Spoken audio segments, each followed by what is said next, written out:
সম্পর্ক শক্তি চট্টোপাধ্যায়ের একটু চেষ্টা করি, তেমন পারি না তো, চেষ্টা করি। সম্পর্কের বাজারে পৌঁছে পা দুটো থেমে গেল। সম্পর্ক বিক্রি হচ্ছিল ওখানে খোলা বাজারে। আমি কাঁপতে কাঁপতে জিজ্ঞেস করলাম, কী দামে বেচছো ভাই এই সম্পর্কগুলো? দোকানদার জিজ্ঞেস করলো, কোন সম্পর্কটা বানাতে চান আপনি? ছেলের না বাবার, বোনের না ভাইয়ের?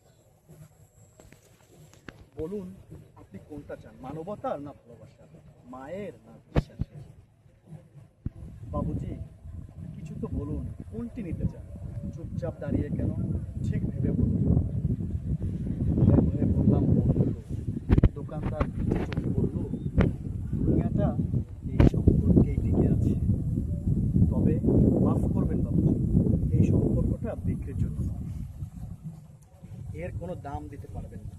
আর যেদিন এটাও বিক্রি হয়ে যাবে, সেদিন দুনিয়াটা উজাড় হয়ে যাবে।